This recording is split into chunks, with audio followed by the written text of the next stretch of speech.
Hi everybody. I will wait until 2 o'clock. I've got another minute to go, and we'll soon see how this goes together. I've never done this before, so it's kind of interesting and a little bit out of my comfort zone, but I'm sure we'll do fine.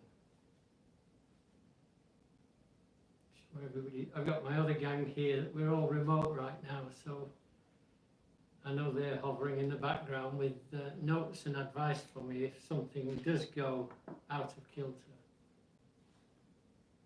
But I'm fine. Lots of you out there. Man, so many. This is changing, the screen is changing all the time. So here I am in my jungle, and we're ready to start, ready to roll here. I do want to wait till the 2 o'clock because people are going to be joining us then, so we'll see how things do. I don't know how many people, how many of you are out there, but I've been looking forward to this for a few days now, and especially in this current time when we're somewhat isolated and we have some pockets of time to spare, maybe even.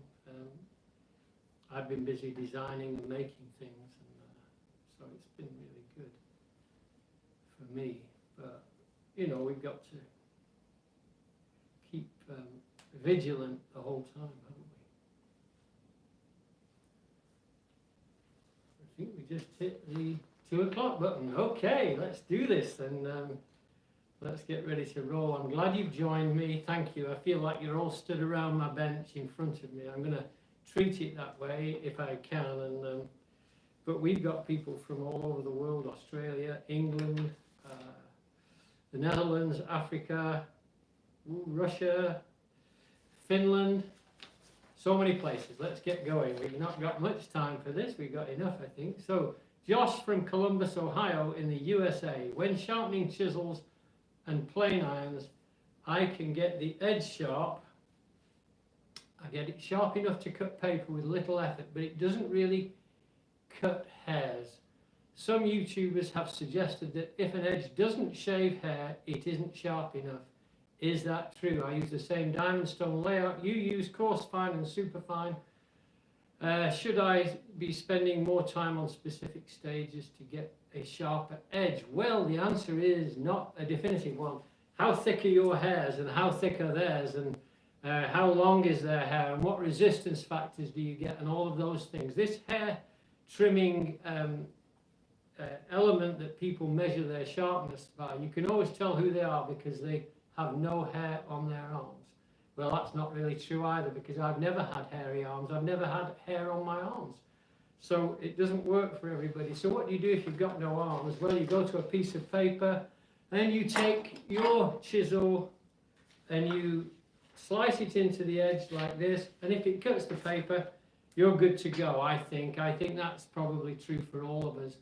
Plus, if you do sharpen your edge even that bit more, does it stay sharp for more than 3 strokes with the plane? The thing is, if the plane is sharp and if it's working and it's getting the shavings you want, then it's sharp enough.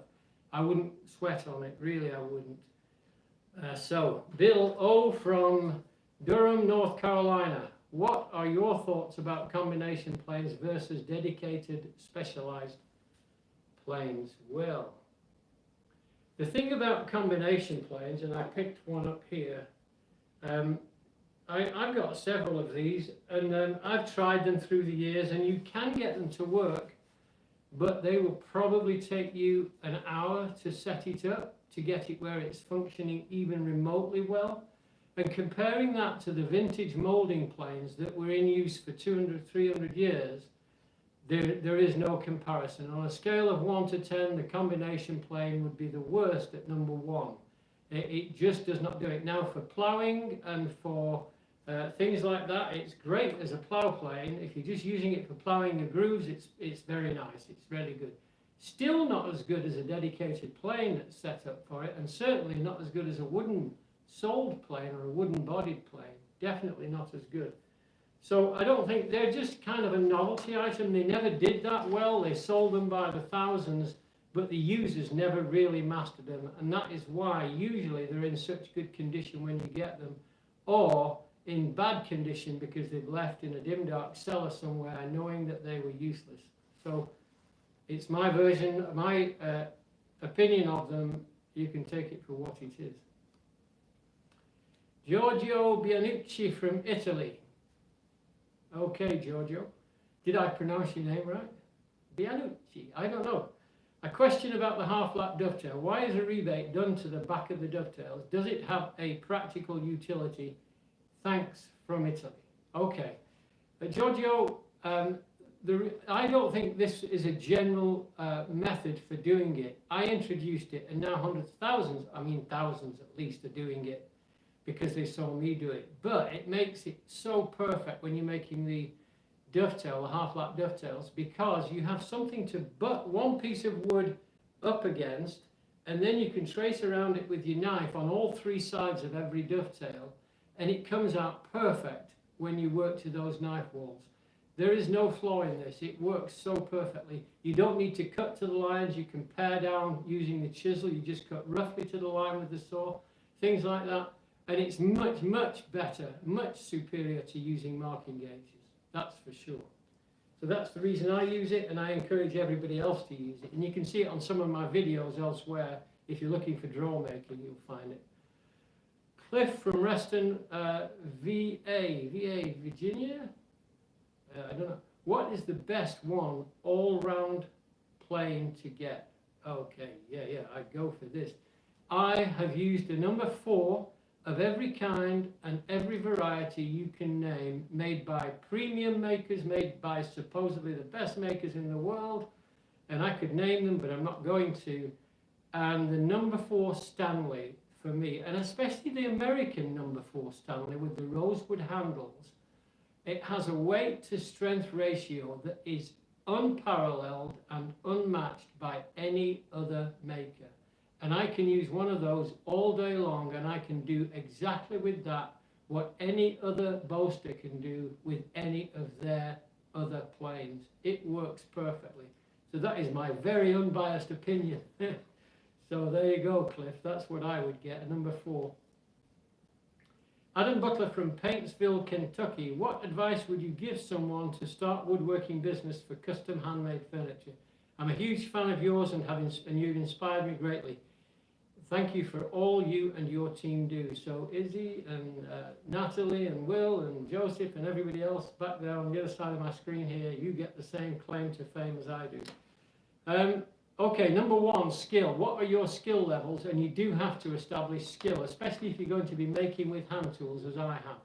So we still use machines. You can use a planer, a jointer, you can use a table saw, whatever you want to use to get the wood dimension. That's a very good way to go if you are in fact in business and you're going into business.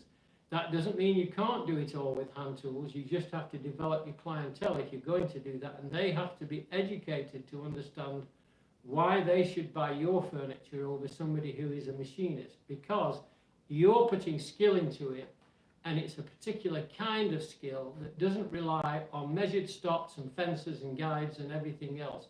You're putting your own effort into it. So the second thing, so we've got skill. The second thing I noted down here is experience. How much experience do you have? I knew somebody once who built a guitar, and it took him 200 hours to make this guitar, and he thought he should be able to sell it for $5,000.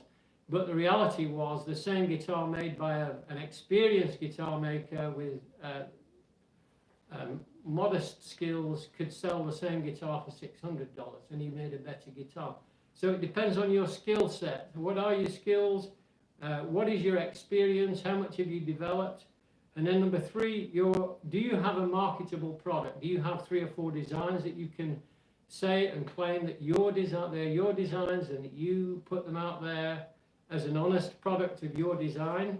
And then 4, don't do anything to make money. I stopped working for money about 40 years ago, 35 years ago, because I realized that I was pursuing the mighty dollar instead of pursuing the lifestyle that I so loved. And as soon as I did that, work came in through the door. It wasn't always easy. It was nip and tuck here and there.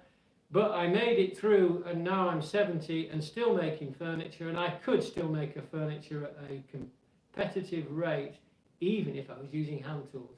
So those are the ingredients. So skill, experience, marketable product, and don't do it just for money.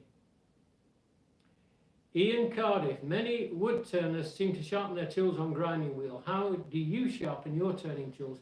I do mine on a grinding wheel because I use high-speed steel, and that's what most people have access to, is high-speed steel. And high-speed steel is very hard. It's hardened to a higher degree, and it retains an edge better than just carbon steel. So, so that's why we do that. And often we do use a hollow grind on our turning tools. So there are elements to that too that you can get with a hollow grind. There are different things, but it is the speed. Plus, the edge wears out 100 times faster than it would if you were just using a plane, and that's because you don't just have the wood that you're cutting, you have the high speed that it's cutting. The wood is rotating at so many RPM, much faster than a single stroke with a plane. For one plane stroke 2 feet long, the cutting edge on a gouge being on a lathe would be hitting it 2,000 times or 1,000 times. I don't know what the number would be. Maybe I exaggerated, but that will burn off the edge and it will round that edge. You need that crisp edge to get the edges you want on your turnings. So I hope that answers your question. Tom, no, that was Ian from Cardiff, and this is Tom Armitage in Australia. Hello, Tom. Hi, Paul. When surface planing, I always seem to take more material off at the far end of the piece compared to starting. Do you have any advice how I can improve my technique to make my planing more even? I think this is, I don't know if you've ever flown a plane, but if you start to learn to fly, you take off on the runway and there's no problem. You just lift that nose as you get your speed up, and you lift and you take off and you're flying through the air, and as long as you keep the speed up, you're doing fine. But when you come to land the plane, that is where a little trepidation sets in. You get a little bit nervous. And it's no different with a hand plane, except it's much safer with a hand plane. So when you start the plane at the beginning of the stroke, you're not quite sure where the blade and the plane is registering to the surface of the wood. So you go in with a little bit hesitation, and you don't really register properly, and you start the stroke, and then suddenly it's taking itself to task, because as you push the plane and it registers on the face, then the plane pulls itself down and you go all the way to the other end, and you have confidence coming off at the other end. And that's what it is. It's to do with your confidence levels. Plus, we learn to use our inner core muscles, the muscle of our sentient being, where we start to feel things register in our gut, where we know that plane is registering. We start at the beginning, and the end, it comes into sight, and we feel confident about it. So it's just practice, Tom. Just keep going. Don't give up. Okay, hold on a second. Let me go back in here. Now you've all got my password, haven't you? Okay, Jim, Southern England. I have followed your sharpening technique, and during the final 1200 grit, I lose my burr. I am sharpening on a workmate and think that I may be rolling the edge too much. Can you advise if I am right or if I am doing something else wrong? Well, you could be doing something wrong, Jim, and it could be to do with the low height of the Black & Decker. I guess it's a Black & Decker workmate. It could be that it's just too low, and that when you're rubbing through, you're lifting up on the reverse stroke because you're higher, so much higher than I would be at my bench. So it could be that. But also, I think sometimes we lose sight of the fact that we start off with a heavy bird on the 250 grit, and then we go to the 600 grit when we get another burr, and that burr is still coarse, but not as coarse as the first one, because the first one has now fallen off or curled off or whatever.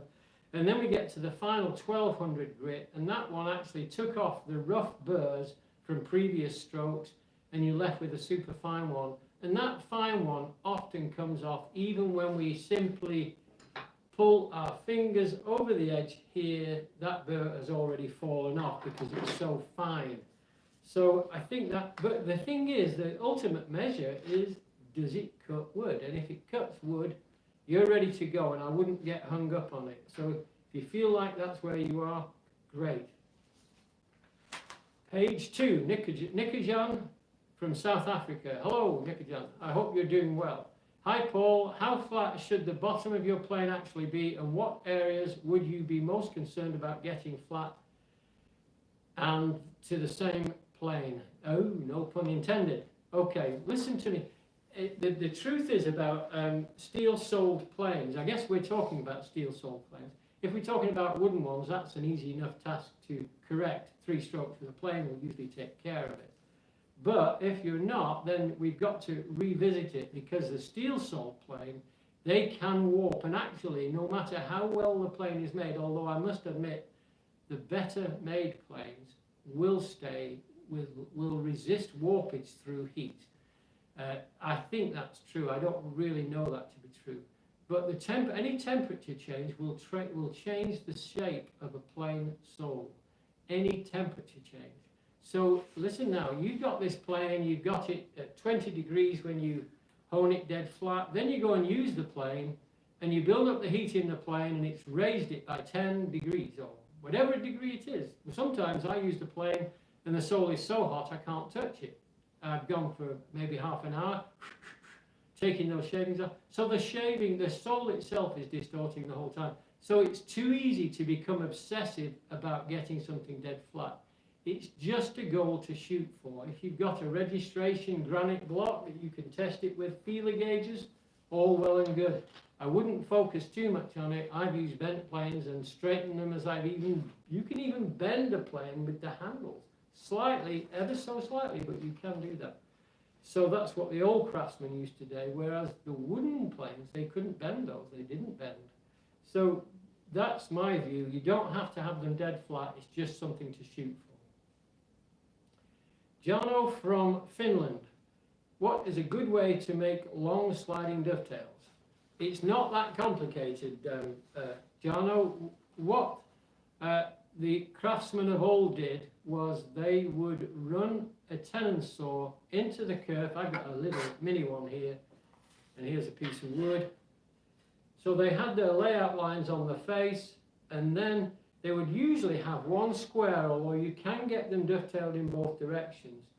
But you would run the one saw kerf through, and then on the opposite one, you would angle it to the 1 in 7 or 1 in 8, 1 in 6, whatever you want. And then it would also be tapered out of parallel, going from wide on this side to narrow on the other side, whichever way you want to work it. And then you would follow that. And they eyeballed that. And then they took the eyeballed angle and they offered their second piece, the shelf that was going to go into it, and marked off the angle of that dovetail onto their piece. And then, of course, it's tapered. So you just literally used a measurement after that to taper it to go into that recess. And often the ones I found weren't tight or parallel to the surface all the way through. They just fit where they touched. But I have seen them super tight. We get a little bit obsessive about getting everything dead tight. And that's, again, it's a goal to shoot for. So I think the important thing is what you can do is you can take a block of wood and put the 1 in 7 bevel on an adjacent block of wood. Let's say it's this piece, and I plane a 1 in 7 on this edge here, offer this to this and clamp it in place, so I've got the angle on that side, and then I can offer my saw along the line and follow that registration face on the adjacent piece of wood. That gives you the angle. The one that fits into it this way, you just make your shoulder line with a knife wall, cut down, and then you cut the bevel with a chisel, or you can saw it. I would probably saw it.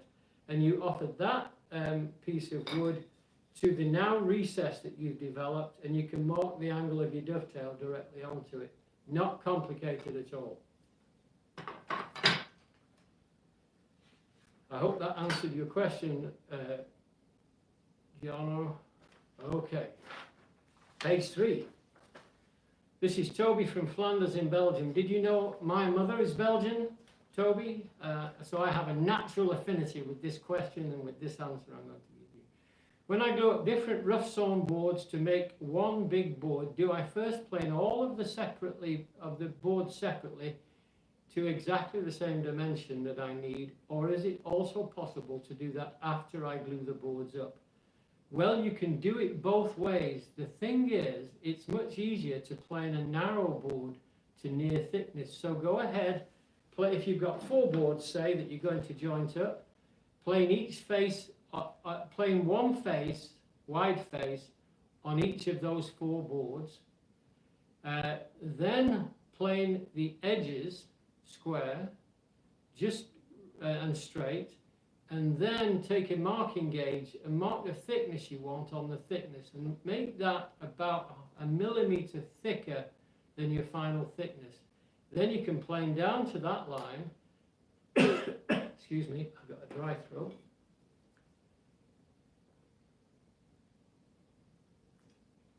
Then you can plane down to that line, and when you glue the edges together, you've got 1 millimeter take off, and it's very uniform. And you can take that shaving off both sides. You don't have to work to your gauge lines then. And you can then measure it with a vernier if you feel you need to, whatever, until you get to the final thickness. But you could go either way. You can plane them all to dead thickness and glue them up. You can plane one face and leave the rough side on the other side, or you can plane them near to, as I just said. And I think the near to method is about the best one. Andrew in Colchester, I guess you're here in England, are you, Andrew? Can you salvage timber? Can you salvage old timber, such as a fence post, that's been outside for 30 years and is now grey and split? If you cut and plane it, will the timber be as good as new? No, it won't, not generally. Usually those fascias, the cracks, the fascias that are in the post will have gone all the way in very, very deeply. So whatever you take on the outside is taking off the grey, taking off the roughness. It will probably reveal some solid wood that's, and it could be very solid wood, but those fascias will probably go very deep. So unless you're looking for some character material, if that's the case, then you're fine. You could use it for a beam or whatever you want to use it for, or cut it up into smaller pieces. But the thing about those, that wood is, once you bring that wood into the dry, out of the elements, expect it to shrink because it's been at maximum humidity all its life. So you have to leave it long enough for it to shrink down, which could be a month or 2, and then you cut it to the size, or you can slab it first and let that air dry in your shop somewhere to get acclimated to the place where it's going to finally live. But you will always have those cracks in there, and you could even have the discoloration too. It's hard to say what's going to be deep inside. Tim, you are in Colorado. Hey, Paul. Now, see, that's very American. Hey, Paul. Hey, Tim. I don't think I have ever seen you use a block plane, though many others tout it as a must-have plane. Any notes from you? Thank you. Well, we have a peeve about this. I do, because people are always telling me they plane up the surfaces of their wood with a block plane and do all of these things. But you've got to remember that most of them are a bevel up plane, and bevel up planes often, there are 2 types really. You've got the very low angle, I think that's the 10.5, which comes in somewhere like 22 or 23 degrees, and which is good for end grain. And then you have the higher one, which comes in at the same angle as a regular bench plane at 44, 45 degrees. So actually, it doesn't actually do any more, it doesn't act any better. One thing the Stanley plane has with the cap iron is that it was the intention of Leonard Bailey when he designed that plane. He made that so that those 2 components came together and pressed against one another to create tension between the 2 components. And that tension is what drives the plane into the wood and separates the shaving from the surface to create the new surface. And that's what you don't generally get with a block plane. You don't have that built-in tension. And so it's not as good as a bench plane, so it doesn't do anywhere near what a bench plane, any of the bench plane range does, you know, from the number 3 all the way up to the number 8. Doesn't do anything like what they will do. And actually a number 3 and a number 4 will do most of whatever you can get with a block plane, you can do with a number 3 or a number 4, and probably better. What the block plane is handy for, and I'll show you, is the block plane is very handy. Say you've got a drawer or something like that, you can take the block plane. This is your drawer. It's handy for one-handed use, so you can take a shaving like this. You can even take a surface shaving. On small projects, it's very handy. That's about the place that I would use it the most. And you can always use it also for a mini mitre plane on a shooting board. They're quite handy for that. But generally, they're not as handy as people might tell you.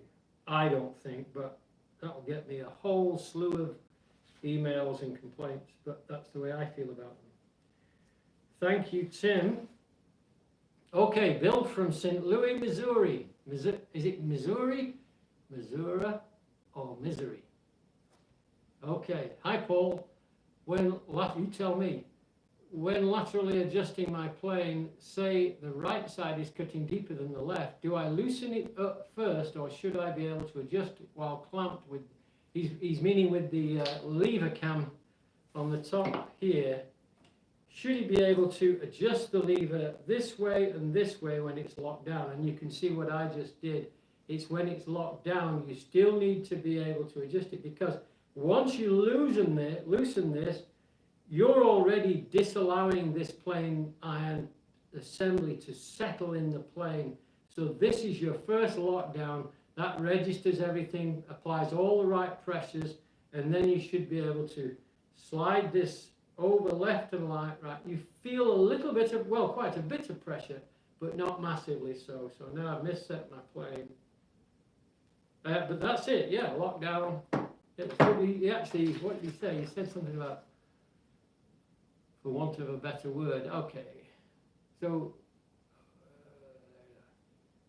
okay, I think I've answered your question, Bill. I hope that works. Paul G from Toronto. Here we are in Canada. We're in the northern climes and we are in very cold weather, I guess.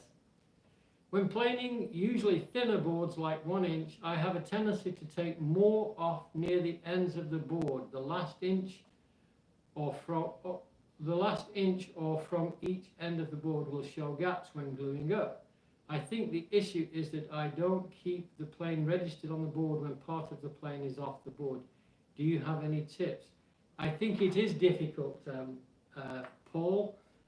One of the things you might try doing is taking something like a piece of 2x4 that's longer than the board you're planing and straight, and clamp that to the edge of your piece, and then register the nose of the plane on the edge of the board you want, and let the rear end of the plane rest on the adjacent piece of wood, and then take a stroke.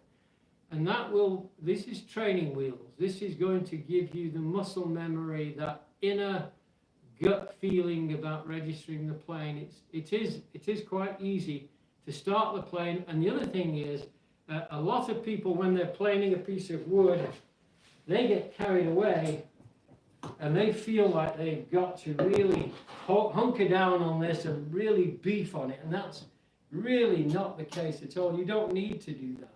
If your plane is sharp and it's well set, just let it register and ease into the cut. And then this midsection, you're saying you've got a slight belly. It may only be very small. Start in the middle and take some short strokes. See, now it's not cutting. Then elongate the stroke and keep elongating it. And then when you get that last stroke all the way through, this will be straight and you won't have that problem. Just practice, a little bit more practice. Thank you, Paul. I hope you enjoyed that. Okay, let me take a look here, see if we have any other issues. We've had a lot of questions, I know that. And we just did what we could. Okay, let's see what we're going to do. I don't see a thing. Okay. Give me a minute. Okay, I've got questions like, will I make a plow plane?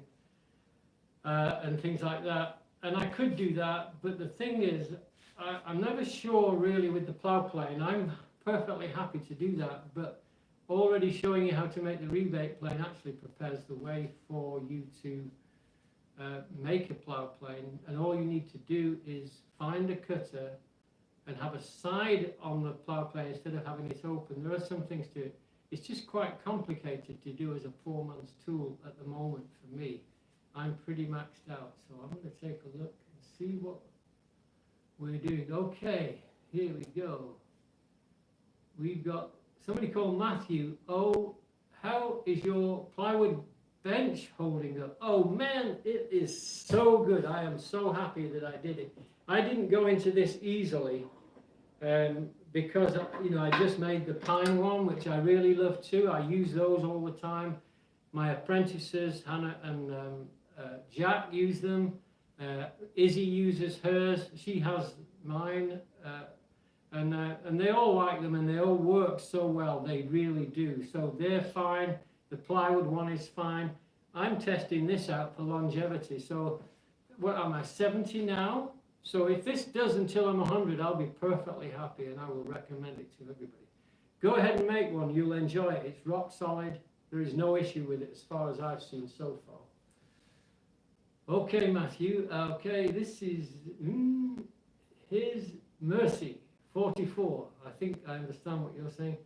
Does wood need to be dried before using a plane? No, it doesn't, but you will find that the plane is grabbing, and you will find different surface textures, and you will need to make sure that your plane doesn't go rusty by leaving shavings in the plane overnight. So you have to clean it out well, but you can plane wet wood. It's just not something that's very pleasant. Okay, Richard Peoples in Kennesaw, Georgia. Is there any trick to sharpening the sides of a shoulder plane?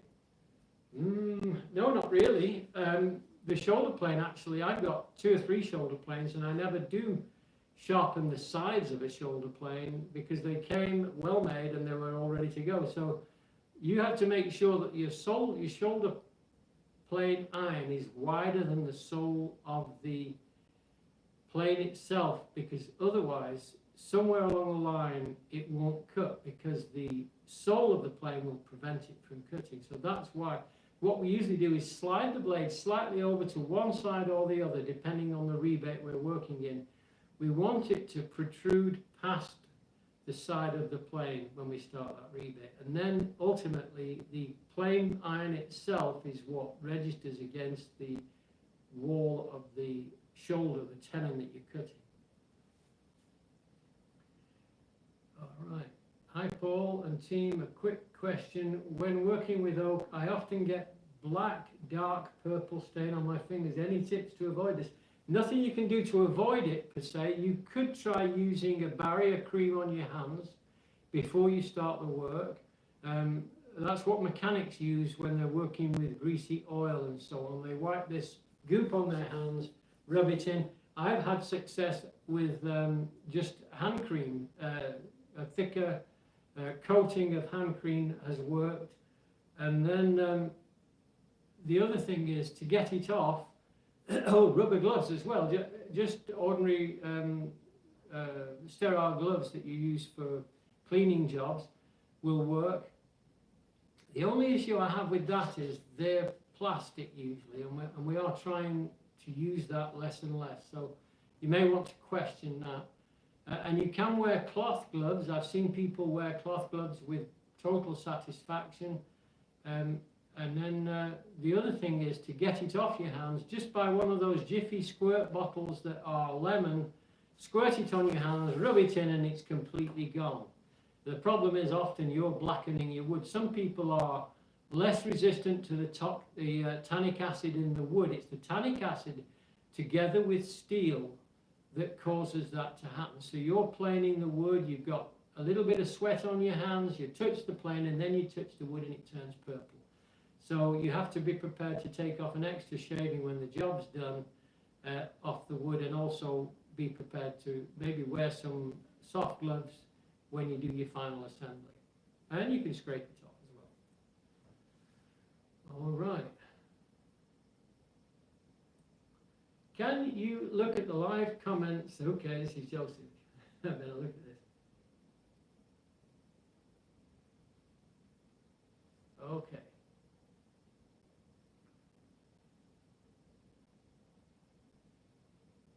Okay.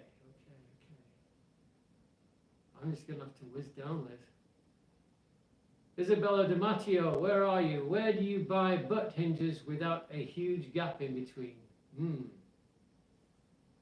Okay. That's a difficult one because for some reason they've deteriorated in size and quality, and they've become so mass manufactured, it's hard to do that. It's hard to find them. So I can't really answer that, and I really don't know where you are either. So it's a difficult one. You just have to keep looking, I'm afraid. Let me see. Alistair Stewart. I've got some Hawthorne wood from my garden. It seems to be cupping very badly during drying. Any ideas? Alistair from the Central Belt in Scotland.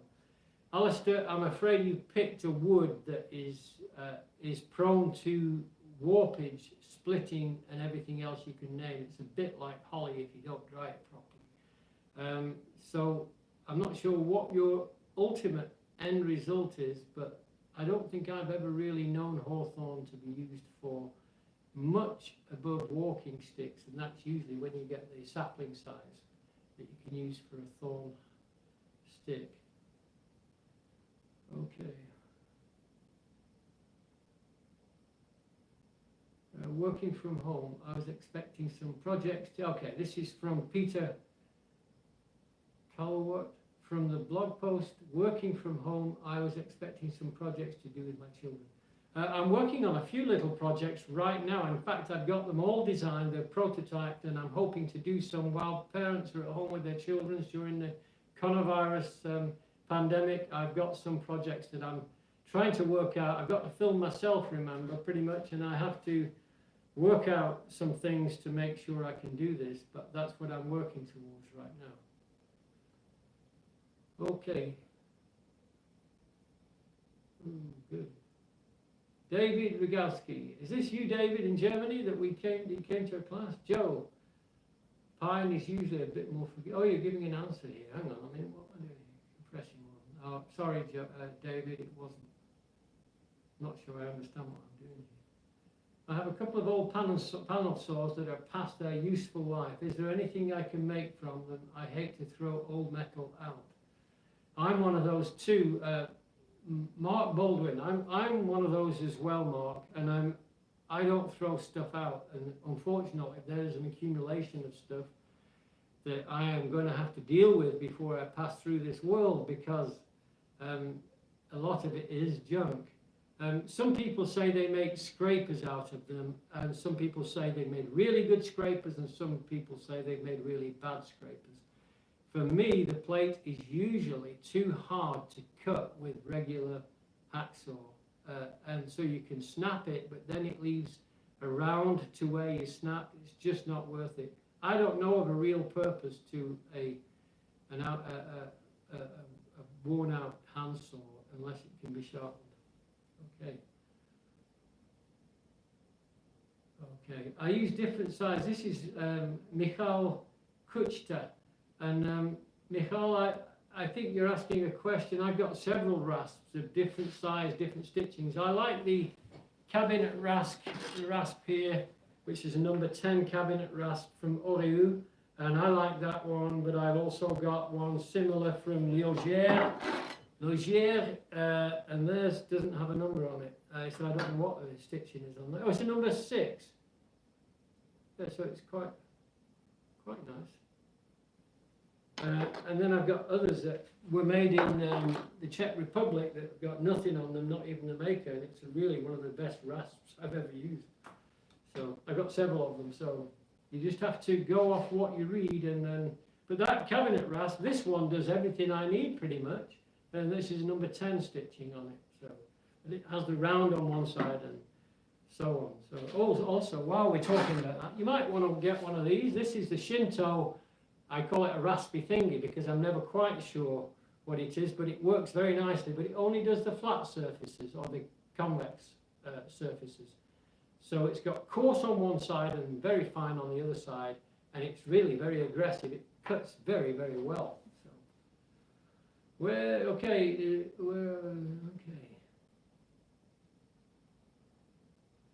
Woo, this is a good one. Bradley Burnham. Hey there, Paul. What is the best way you found to acquire lumber for cheap? Whoa, that is a good one. That is. There are lots of mills around here in the UK. You'll get these independent guys that buy a wood miser and have a chainsaw gang, and they go out and they mill wood for farmers, take them down and so on. If you can get in with one of those guys, I think you'd do well. I think they would be glad to work with you. Often, though, it's not a cheap alternative, so I don't think that's going to altogether work for you. But it can happen. I get wood wherever I can, whenever I can. I've got more oddball sizes of wood I can probably ever use, but I like having it in. Hey Paul, what are the this is Jack Bowles. Hi Paul, what are the modern equivalent to brace and bits? It's going to be the very ubiquitous Black & Decker or DeWalt or whatever, and an auger bit, and they work very well. You've got to set the torque and make sure you get everything set right. You don't want to go through there at 90 miles an hour, because with the drill and the bits designed the way they are, boy, do they pull you into the wood. And that's the advantage of the brace and bit, of course. One revolution is 1/16 deep. So 16 revolutions and you've gone through a 1-inch board. And there's a place for both, really. If I was putting a fence in and I needed to put big bolt holes through 6 inches of wood or 9 inches of wood, I would probably go with a drill driver or something like that. So, okay. Hi Paul, how would you recommend flattening out the bulge behind the mouth of a plane? Every time I try on paper over glass, it seems to follow the contour of it. I think you've got to, I think I would definitely use the plate glass and the abrasive paper. I would start with a very coarse abrasive, probably somewhere around 100 grit, and just try not to bear down, because a lot of times people are trying to flatten a sole and they're bearing down on the handles and they're actually bending the plane, and it does more damage to the plane sole than good. Just use your fingers on the side, move it back and forth, and be very patient, and that will get the bulge out. If it's that bad though, I'm not even sure I would work on it, unless you really have a sentimental value or you want to. But sometimes people send details of a plane and it's so bad it's just not worth the hassle. So, Sean, will you teach any seminars in Texas in the future? My home country, Texas. That's where I was born and bred to be, but I don't live there now. I lived in the hill country there for a long time, and I love Texas. I love the Texans, and I love the people in Texas. They're very special. Maybe. I have never said no, I'll never do this or that to anything. I'm quite prepared to do that, and I probably will be in Texas later this year for a few days with my family. So I might do something. We never know. We never know. Okay.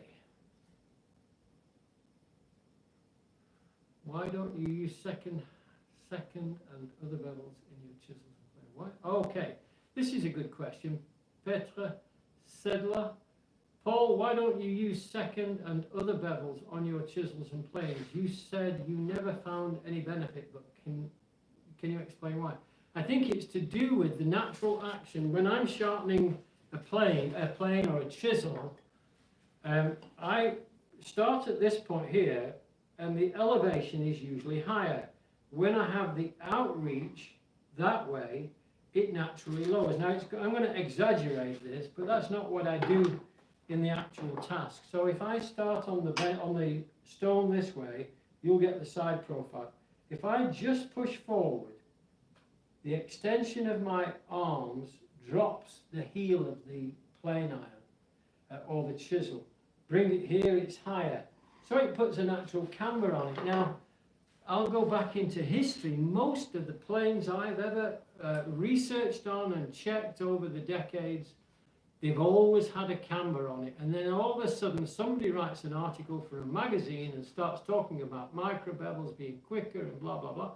But the one thing you have to have, I think, is an open mind. And I have had an open mind through the years, through the decades, and I've tried both methods, and I cannot tell the difference. I do know that the camber that I get on my plane iron using the freeform method of sharpening is super, super fast. And if I was in the zone today and I was going to sharpen a chisel, this is literally what it would take me. Squirt with water, squirt with water, squirt with water, with whatever. Bevel, bump, fine, bump, flip, pull, strop 30 times, which isn't quite 30 seconds, and I'm sharp and ready to go. It's ready and done. It's so fast. So no, I don't really, and I can still put a micro bevel on if I want to, but that is my system. I think I thoroughly recommend it. You get used to it, you know, and you just get in the zone. When you go out there, I can sharpen 10 hand tools in about 7 minutes. Planes, including a couple of planes and some chisels. I don't know how we're doing for time. We're going a long way, I know that. Okay. I'm just diving in here now. Okay.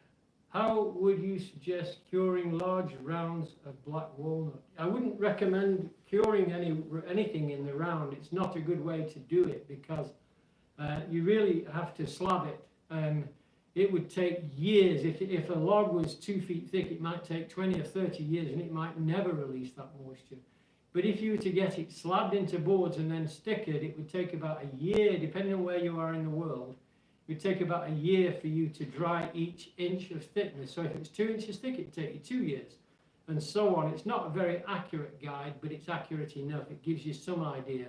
In the round, it wouldn't dry. It would start to discolor. It would start to get spalting in it, which may be what you want. But it would never dry, so you need to reduce it. That's what we call it. We call it conversion. Once we get that slabbed into a square section of a tree or whatever, then we go in and we slab it into sections of wood that are workable. Paul, having been in business, now I haven't read these questions, so I might trip myself up here. Having been in business is from Jonathan Waffle. Hi Paul, having been in business as long as you have, how do you pay yourself from jobs? When done, you get a check. How do you separate what you take for personal funds and what goes back into your business? Okay, if you're in business, you work out the cost of your materials, you estimate the time it's going to take, and you lump all of this together. You add to that a profit margin of 20-25% if you're a small operator like me. And you have to be satisfied. So you're taking out an hourly rate, and in then you add into that, and that's hourly for however many staff you've got working on it, or just you. And then when you get paid, I get paid when I gave the estimate.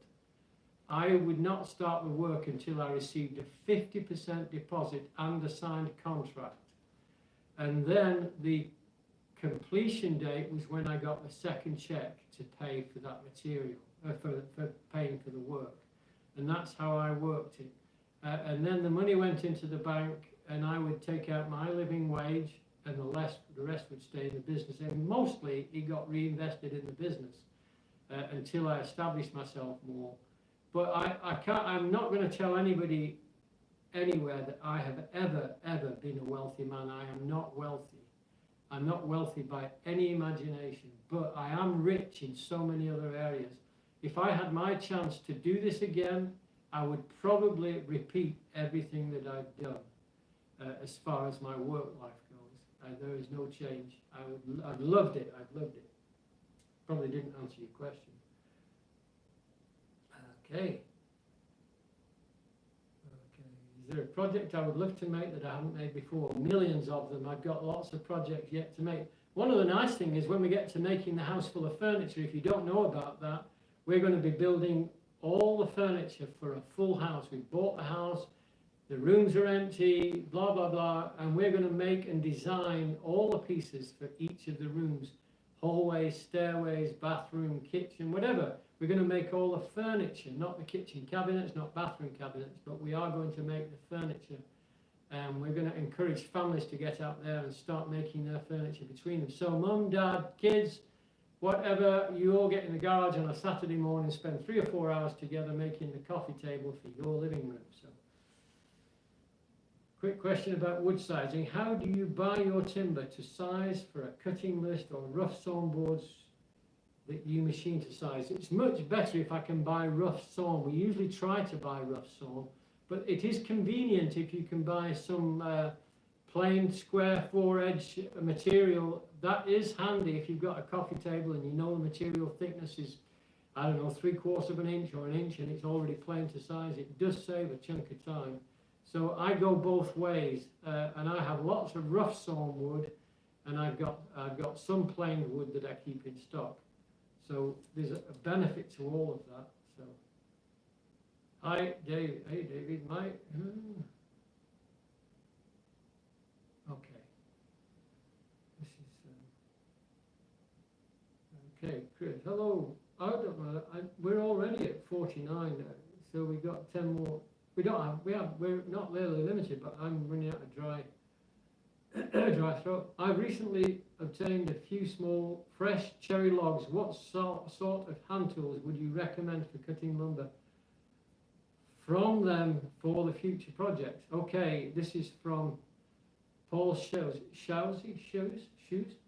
S-H-O-U-S-E. I recently obtained. So the thing is, you can't really keep things in round logs. It does work somewhat, but there is going to be a degrade because they will split. There is no doubt that cherry will split because it has that massive moisture inside and it has to be released somewhere. And the first place it's going to split is on the end grain of the ends of the logs, and then that split that comes on the end will start to increase along the length of the log. So what you could do if you were able to is split the log along its length with wedges and a froe maybe, if you've got such a thing. You could split it along the length, and that will reduce the amount of splitting that goes into the two halves. So if we do things like that, that's fine. I prefer it to take it on the bandsaw and slab it on myself into usable sizes. Okay, this is a good one. Scott Myerscough. One Sharpening, I recently purchased Groves and Son backsaw. It grabs the wood a lot. Do I have the angle correct? Probably you do. You know, a lot of times when we sharpen a Western saw on the push stroke and use it on the push stroke, it's very different when it's brand new and just been sharpened. It does tend to pull, and so people tend to not realize that the time when that saw will be at its premium, this is cross-cutting, not rip-cutting, is when it's been working for about half an hour of solid use. Then it gets to its very best, because then it's not ripping into that grain. What happens is the teeth get hooked in to the wood, and we're talking about cross-grain cutting. We're not talking about cutting this way, I don't think. It's this way. And these strands are all going this way, so when the saw teeth hit that, it's like they're striking rope or something, and that's when it happens. And it could be that you're using a rip cut pattern on a cross cut, and ideally what you really need is a cross cut saw for a cross cut. But when you get down to the small teeth on tenon saws and such, that is different. You can have smaller teeth. I think you were talking about what, I've lost your question. Okay, well, so you don't say actually whether it's a rip cut or a cross cut. It is a back saw, but even a Groves 14-inch or 16-inch back saw can have fairly large teeth, and once you get into big teeth is when you get to 14 teeth per inch and above, so smaller, meaning 10, 8, 12, 6 and so on, you have to sharpen them for either a rip cut or a cross cut pattern. One is a pinnacle tooth that has a point on the corner that's super sharp. The other is a chisel type tooth. Go to my YouTube videos to find out about sharpening for a rip and a crosscut, or woodworking masterclasses too. We have everything that we have available is in those places. Okay, Paul, thanks for teaching young men to be men again. I don't know, this is Jose Marcos Pena. Okay, what do you use there? Okay, this is a good one. Michael Fiola, hi Paul, what do you use there over your right shoulder to store the clamps horizontally? Over my right shoulder, okay, up there. I just got this is a shelf where I keep my bits of wood. So what I did is, on the top of the box where I keep the bits of wood, I put 2 strips of wood on either side, and then a piece of plywood on top of that, screwed it down so that the clamps just fit in between, and then they kind of cantilever and hang over. And it works perfectly for me. I've got different places. I've got some behind me that hang. You can see the red ones maybe over in the right on your left-hand side. And then I've got places underneath my storage bench. I like clamps. I like too many clamps. What is it they say? He who dies with the most clamps wins. I don't think that's true. But okay. Have you used Japanese pole saws for dovetails enough to have an opinion other than a person's preference versus traditional dovetail saws? This is a WDH 375 XEN Zen. My difficulty with pull stroke saws on dovetails is that you're pulling the saw and the grain on the side facing you is breaking off along that cut line. So you're removing your marking with that pull stroke saw. And I like to cut from the outside on the outside of the box so that when it presses together, I've got these beautiful pristine cut lines. And it doesn't mean that my way is better. There are some people out there who say it's Paul's way is the highway, and that's not true at all, and it's not fair. People who usually say things like that are fairly insecure, in my view. It's really not. I think if I'd been raised with pull stroke saws, I would have been perfectly happy with them. I just was raised with Western saws. And the other thing is that you really find it quite difficult to find a pull stroke saw that isn't now made with hard point teeth. And the reason they did that wasn't to make it so good for you, it was so you would keep going back for a new saw or a blade. So there you have it. That's my opinion. I'll probably get some cheap back from that. Okay, number 5 plane is Smooshing Pine. David, my number 4 plane is Smooshing Pine. I'm not sure what smooshing is, but I've got a good idea. It's one of those descriptive words. Even when I sharpen it to a good level, what can I do? I did read this one ahead of time, I must admit, on this one. And what I felt was my answer is that sometimes people put the cap iron too close to the edge of the plane. And the ideal distance is between 2 and 3 millimeters from the cutting edge. It's been proven by Paul Sellers over 55 years, and then more recently scientists have proven that that is the optimum place to position it, 2 to 3 millimeters from the cutting edge of the plane. Try that first, and it could be. You're saying it's sharp, I assume, so let's believe that. Okay, hi Paul. I have a number 4 record plane, and the iron always protrudes further out on one side, which means I always need to have the lateral adjuster all the way over. Any suggestions? It could be that your iron is out of square. It could be the registration of the lateral adjustment and the pivot point that it pivots at. Make sure that the frog is smooth and it's not hanging something up on the plane iron. And if that's the case, sometimes some planes, I've got several of them, my plane is now adjusted, and you can see here where the lateral adjustment, I don't suppose you can really, but you can see the lateral adjustment. It's never centered on this plane, never has been, and it doesn't bother me. And somebody else asked that sometimes this is really loose. Well, the loose ones actually work best, I think. I've got some that are very loose, and they work great, so I wouldn't get hung up on it really. Worn out hand saw, repurpose these for sewing out cement on the corners of brick walls, somebody's saying, and tools to scrape out the tops and sides of bricks clean. Oh, this is an answer. This is somebody else answering my question, what to do with old saws. Okay, we got that. Somebody else is asking the same question, I think, about... Oh, no, Tom, you got your question in twice. I don't know how that happened.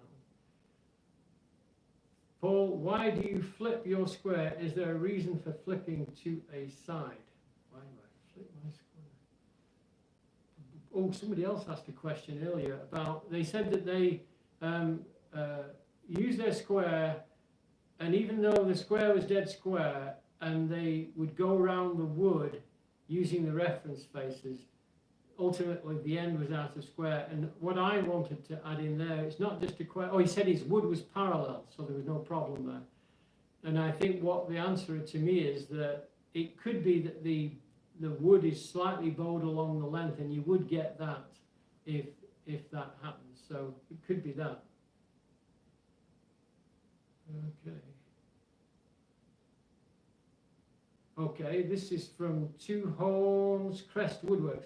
Why offset the bench vise from the corner of the workbench instead of installing the vise on the workbench corner? Is it not more convenient to have the vise on the corner for cross-cutting? I think anybody can put a vise wherever they want to. I've just found that the vise being here, right next to this leg, is so solid that I'm suspended between 2 points. If I put it on here, I don't have a second point that it's suspended between, so I get really solid, especially if I'm mortising, that kind of thing. But I think it's true. And then somebody else asked me where their bench should be if they have a workbench and limited space, where should this end of the bench be as opposed to this end? And so I felt like, if you imagine I'm facing a wall here, which I am, and then on this end is the end of the garage or the workspace, I would put my bench up against that wall and against that wall. Then I would have all overhang here, and I could plane from this end over here and on the outreach there, and I can hang my wood over this side and sew it, things like that. So that's what I would do. If I was right-hand dominant, I'd go the other way, and my vise would be at the other end of the bench. And the reason for that is if you're right-hand dominant, you'll lift the plane up with your left hand, and you'll work it with your left hand. If you're right-hand dominant, you'll pick it up from this side and you'll work it that way. And I am about to quit. Okay, what am I doing wrong? Okay. Oh, he's come back. This is, no, it's not. I think I've got everybody now. I've got everything that I can do. So thank you so much for tuning in and coming, and we'll do this again. It's been really good and I think helpful for a lot of people. So enjoy yourselves and keep woodworking and keep isolating until this is over, and help your friends as much as you can. Stay in touch with them.